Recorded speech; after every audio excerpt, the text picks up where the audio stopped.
इतनी बड़ी बात हो गई, किसी को पता तक नहीं चला। सेंसर बोर्ड ने बॉलीवुड की एक फिल्म में 22 जगह पर कैंची चला दी, सीन्स बदलने को मजबूर कर दिया। तब सोचा था मैंने, आखिर सनी पाजी ऐसा क्या बना रहे हैं जिससे सिनेमा वाले इतना डर रहे हैं। और आज जब फिल्म देखी तो सारे 22 जवाब एक साथ मिल गए। जाट रिलीज हो गई है थिएटर्स में। गदर 2 के बाद सनी देओल का कमबैक हो रहा है। 60 करोड़ बजट में 700 करोड़ का बिजनेस, क्रिटिक्स प्रूफ सिनेमा। तो भैया ऐसा क्या हुआ कि गदर के ठीक बाद जाट की एडवांस बुकिंग 3 करोड़ से भी कम रह गई? क्या पिक्चर खराब है या इसको बनाने वालों का दिमाग? ऑनेस्टली जाट को पूरी तरह बेचा जा रहा है सनी देओल के स्टारडम पे, जिसको कुछ लोग तुक्का बता रहे हैं। गदर 2 का क्रेडिट सीक्वल फैक्टर को दिए जा रहे हैं। तो भैया जाट सनी पाजी के लिए है डू और डाई सिनेमा। 100 करोड़ के बजट के साथ साथ खुद इनकी अपनी इज्जत दाव पे लगी है। एंड पहला थॉट दिमाग में थिएटर से बाहर निकलते यही आया, काश बॉलीवुड वाले ऐसा 10% सिनेमा बनाने लग जाएं तो बॉलीवुड का कमबैक सिर्फ एक हफ्ते में हो जाएगा।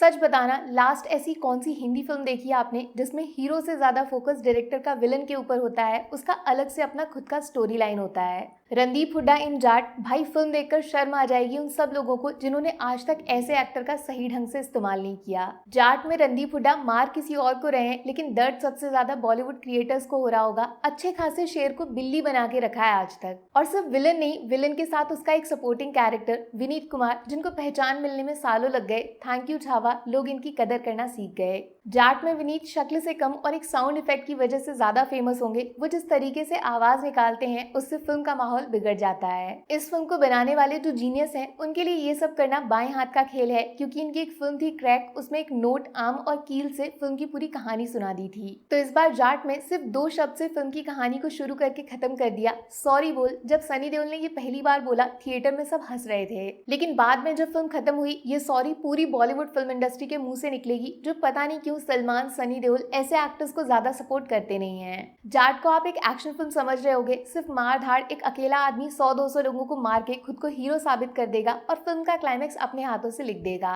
खा गए ना धोखा। जाट एक स्टोरी बेस्ड सिनेमा है। एक कहानी वो है जो अभी तक ट्रेलर पोस्टर से आपने सोची है, दूसरी वो जो थिएटर्स में आपको चौंकाने वाली है। देश की प्रेसिडेंट की टेबल पे एक डब्बा रखा हुआ है, खोलने पे अंदर मिलती है चिट्ठी, जिसके पीछे रखे हुए हैं हाथ के कटे हुए बहुत सारे अंगूठे। सिर्फ अंगूठे नहीं, पूरा का पूरा इंसान दफन है रानाटुंगा की जमीन में, जहाँ पेड़ पौधे नहीं, मुर्दों का सर बाहर निकलता है, गमलों में पानी की जगह खून डला करता है। रानाटुंगा कौन? रावण के 10 सर के बीचों बीच मौजूद है रानाटुंगा का सर। इसकी खुद की लंका है जिसमें कदम रखने से सरकार क्या, भगवान भी डरता है। लेकिन ये सारा बना बनाया मेहनत का डर सिर्फ 2 शब्दों से खत्म हो जाता है जब रानाटुंगा की लंका में घुस के जाट इससे सॉरी बुलवाने आता है। सॉरी तक तो फिर भी ठीक था, बात हाथ से तब निकलती है जब जाट की नजर रानाटुंगा के घर में मौजूद एक कमरे में पड़ती है। जमीन पे बिखरी पड़ी है कई सारे पुलिस ऑफिसर्स की यूनिफॉर्म, और हैरानी वाली बात, सब पे एक लड़की का नाम है। कपड़े यहाँ है तो पुलिस वाली लड़कियां कहाँ हैं? क्या लगा रानाटुंगा सिर्फ रावण की पूजा करता है?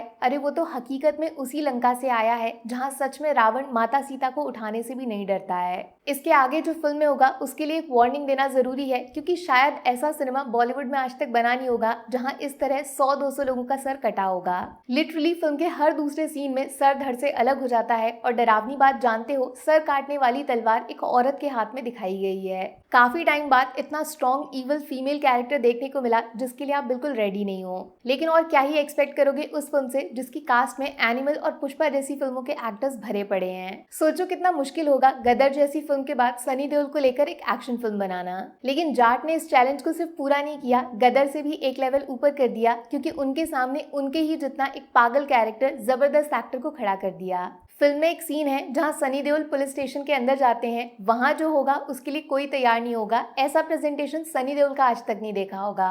मैं बता नहीं सकती कितना खतरनाक तरीके से लोगों को मारा काटा गया है। ये सब सीन्स क्रिएट करना बॉलीवुड फिल्म मेकर्स के लिए सपने जैसा है दोस्त। हाथ से चलती हुई गाड़ी को रोक दिया सनी देओल ने, और क्रिंज बोलने वाली ऑडियंस भी ताली बजाने को मजबूर हो जाए इस तरीके से उनके कैरेक्टर पे भरोसा करा दिया। ये जो राम वर्सेस रावण के मॉडर्न फेस ऑफ तक फिल्म पहुंचती है, उससे पहले का जो बिल्डअप है, दोनों कैरेक्टर्स की कहानी लिखी गई है, वो बहुत ज्यादा इंटरेस्टिंग है। भूल जाओगे आप ये सिर्फ एक एक्शन फिल्म है। और फाइनली फिल्म का वो सीन जहाँ सनी देओल की रियल आइडेंटिटी को रिवील करते हैं, आपके होश ही उड़ जाएंगे। ज्यादा कुछ नहीं बोलूंगी, सिर्फ एक शब्द, बॉर्डर। जिस तरीके से उस फिल्म को जाट से जोड़ा गया है, फिल्म के मेकर्स को बोलना पड़ेगा वेरी चालाक ब्रो। उस सीन के बाद फिल्म में लॉजिक, फिजिक्स ये सब सवाल पूछने की हिम्मत नहीं होगी। और एक्स फैक्टर सिर्फ हीरो नहीं, विलन की भी एक सीक्रेट आइडेंटिटी को छुपा के रखा गया है। रणदीप हुड्डा को सिर्फ नाम से नहीं, काम से भी राणा टूंगा साबित किया गया है। सोचो, इतना सब कुछ दिखा दिया, फिर भी फिल्म सिर्फ 10 घंटों के बारे में बनाई गई है। अरे सनी देओल ने शुरुआत से एंड तक कपड़े तक नहीं बदले, बजट नहीं कंटेंट पे खर्चा किया है, बॉलीवुड को बच्चा साबित कर दे ऐसा कंटेंट बना दिया है। ये सनी नहीं, शनि देओल हैं जो बॉलीवुड एक्टर्स की कुंडली में घुस गए हैं। अगर 200 करोड़ कमाना इतना आसान है तो जाट जैसी फिल्म कम से कम 500 करोड़ डिजर्व करती है। अगर ये पूरा नहीं होगा तो इसमें सिर्फ पब्लिक का ही मुंह काला होगा। हाँ, लेकिन एक फैसला आपको खुद करना है, एक्शन सिनेमा देखना पसंद है या नहीं। इस फिल्म से आप रोमांस, डांस, मोटिवेशन ये सब एक्सपेक्ट मत करना। 5 में से 3.5 स्टार्स मिलेंगे जाट को। हीरो वर्सेस विलन दोनों की कहानी बताना, फिर आपस में भिड़ाना, आंख और दिमाग दोनों को मजा आ गया। दूसरा, कमाल के एक्टर्स का और भी ज्यादा कमाल का इस्तेमाल। रणदीप हुड्डा फायर, सनी पाजी वाइल्ड फायर और Vineet plus Regina total surprise कर दिया। तीसरा, एक्शन के पीछे कमाल की स्टोरी टेलिंग। फिल्म में जो हुआ वो क्यों हुआ सब कुछ बता दिया। एक्शन के एक एक मुक्के का भी रीजन दिखा दिया। बाकी आधा सिर्फ 2 शब्दों से फिल्म के कॉन्सेप्ट को क्रिएट कर देना। इतनी चालाकी से जाट को बॉर्डर से जोड़ देना, डायरेक्टर है या फिर जादूगर समझ नहीं आता। नेगेटिव्स में भाई ये सयामी खैर की एक्टिंग बहुत ही खराब थी। इनकी वजह से फीमेल पुलिस का इमोशन उतना इम्पैक्ट नहीं कर पाया। दूसरा, फिल्म में 3-4 जगह पे वीएफएक्स थोड़ा थोड़ा नहीं काफी खराब सा किया है, मतलब खुली आंखों से नोटिस हो गया है। और हाँ, सेकंड हाफ के तुरंत बाद फिल्म में 15-20 मिनट का ब्रेक सा लग जाता है। जाट ऐसा सिनेमा है जो थिएटर एक्सपीरियंस के लिए बना है। कहानी में दिमाग भी लगाना पड़ेगा और सीटी ताली भी बजाना पड़ेगा। सिकंदर के गम में डूबे हो तो जाट आपका फ्री में इलाज कर देगा। आगे आपकी मर्जी है यार। टेक केयर, बाय बाय, खूब सारा प्यार।